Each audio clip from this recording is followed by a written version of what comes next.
solutif langsung dan cepat. Masalah kesehatan di Indonesia adalah kurangnya dokter. Kita kurang 140.000 dokter.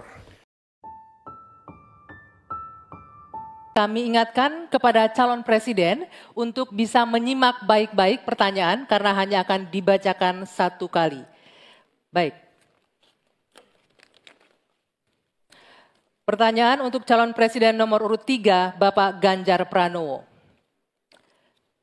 World Population Prospect tahun 2022 menunjukkan angka harapan hidup manusia Indonesia berada di urutan 10 dari 11 negara ASEAN. Salah satu penyebabnya, kebijakan program dan anggaran kesehatan lebih berorientasi pada aspek kuratif daripada promotif dan preventif. Pertanyaannya, bagaimana strategi paslon untuk memprioritaskan anggaran dan program promotif preventif? Silakan waktu Anda 2 menit menjawab, dimulai ketika berbicara. Terima kasih. Kalau tadi dalam pembukaan saya sampaikan mesti preventif dan promotif mesti diwujudkan dalam bentuk kepengetahuan kita terhadap kesehatan minimal untuk kita sendiri. Berolahraga, makan sehat, hidup bersih sehat, saya kira itu yang paling baik. Maka pada tahap berikutnya barulah kemudian kita memberikan fasilitas kesehatan sampai ke desa-desa seperti tadi saya sampaikan, 1 desa, 1 vaskes, 1 nakes. Hanya memang ketika undang-undang sebelumnya mengatur bahwa ada persentase dari anggaran untuk kesehatan mesti diberikan, terpotong kemarin. Rasanya ini mesti dikembalikan.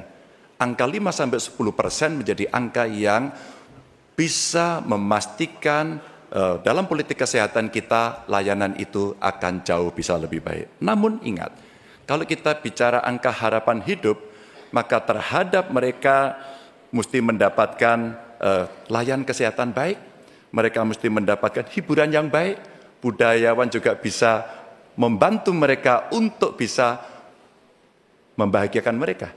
Maka pada saat itu ternyata ada juga keinginan dari masyarakat, kami juga perlu mendapatkan layanan yang baik. Maka kalau kemudian kami bisa mendapatkan layanan baik, maka kami merasa nyaman, kami senang, dan hidup kami akan lebih panjang.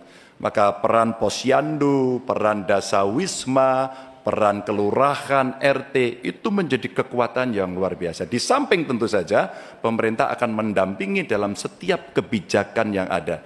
Sehingga dalam politik anggaran ada persentase yang mesti disiapkan agar anggaran kita bisa cukup untuk bisa memenuhi. Tentu ini kita bisa lakukan secara bertahap. Dan itulah program yang cukup bisa komprehensif menyelesaikan bagaimana harapan hidup bisa jauh lebih panjang.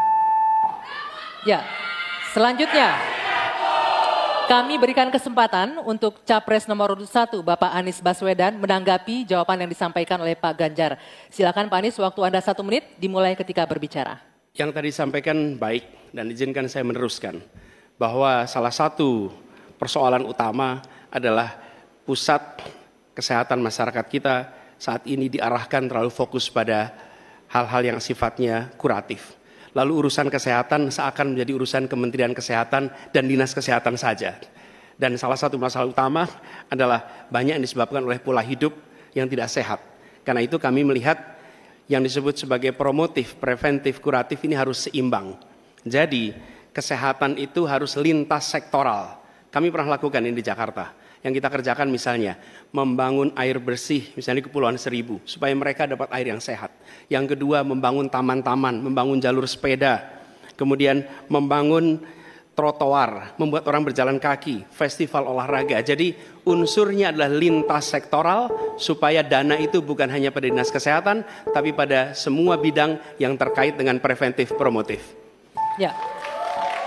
Berikutnya, kami persilakan Capres nomor urut 2, Bapak Prabowo Subianto untuk menanggapi jawaban dari Pak Ganjar. Silakan Pak Prabowo, waktunya 1 menit. Jadi saya lebih ke arah solutif langsung dan cepat. Masalah kesehatan di Indonesia adalah kurangnya dokter. Kita kurang 140.000 dokter.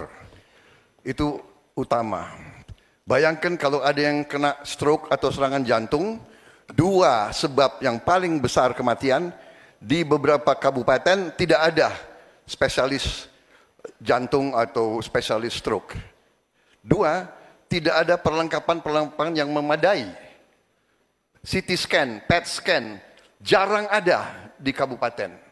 Ini harus kita atasi dan ini bisa kita atasi. Jadi solutifnya demikian.